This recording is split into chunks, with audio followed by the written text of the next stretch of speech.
This is Nashali Alma, and on January 22nd of 2023, she was attacked while working out in the gym that was located within her apartment complex.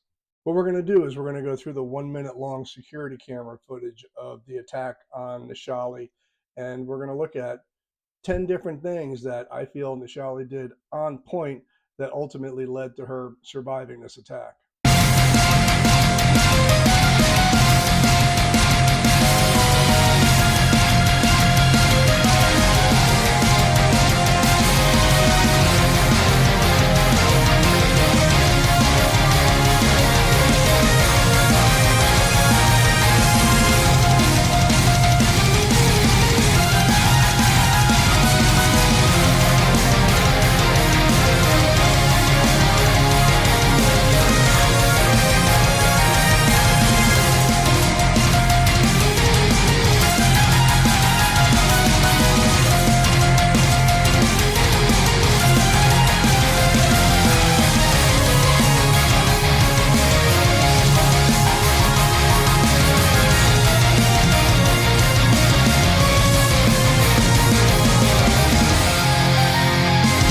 Pretty crazy, right?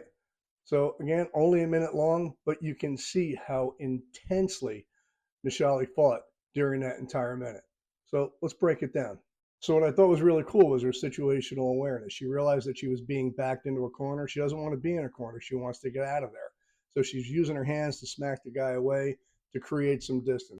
So for point one here, not only did she create distance, but she created a barrier. She got a workout bench between her and the bad guy, an obstacle. Makes it more difficult for him to get to her. Great thinking. So for point two, I'm not sure if she planned this, but this is pretty awesome. She baits the guy to come around to her side of the bench, knowing that her exit, her escape route is to her left, which gives her an opportunity to flee. Now, between now and when we get to reference point four, watch how she is creating distance away from the bad guy. She's looking over her shoulder and she keeps her eyes on him for the most part. Again, great situational awareness. Four, full body weight strike.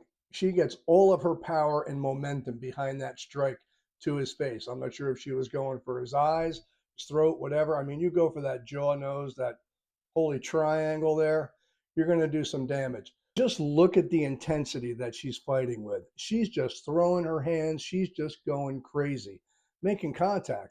At one point, she's using her cell phone to deliver strikes. Again, I'm not a fan of using a cell phone for a self-defense tool, but you use whatever tool you got in your hand and make it work. Five here, you can see he's going in to grab her. He's going to pick her up. And typically when something like that happens is that they want to take you to a secondary location. You don't want to get taken to a secondary location. Awful things happen to you if you get taken to a secondary location. So you can see she starts dropping her weight. Benefit is it takes that guy off balance. He's lifting dead weight. Bad thing for you is that now you've taken that fight to the ground. So if you're not well versed in grappling and how to ground fight, it could be a disadvantage. But at the end of the day, you're just going to throw hands, legs, feet, and you are not going to stop moving. And you'll see here at number six, they're on the ground. She's still throwing punches. She's got her hands flailing. She's kicking her legs.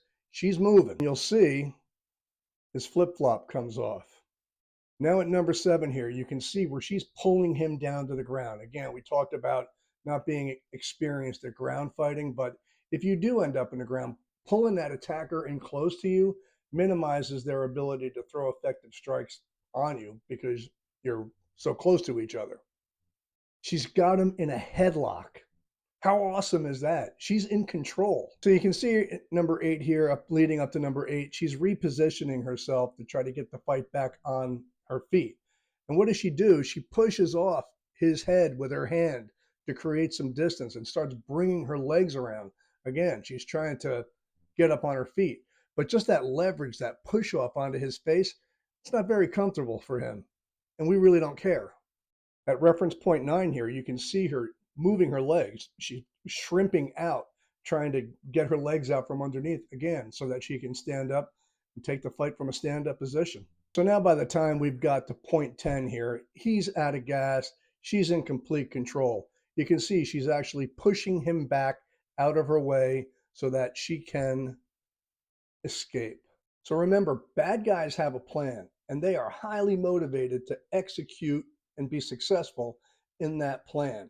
And they only expect you to do one thing, and that is comply. And I'm sure part of their plan is to expect some level of resistance. Your plan needs to be to fight to the finish, fight to the end. You fight like your life depends on it, because it does. So the picture that I showed you at the outset is from Nashali's LinkedIn profile. This image is from Nashali's Instagram. I would say that guy got a pretty good lesson in FAFO.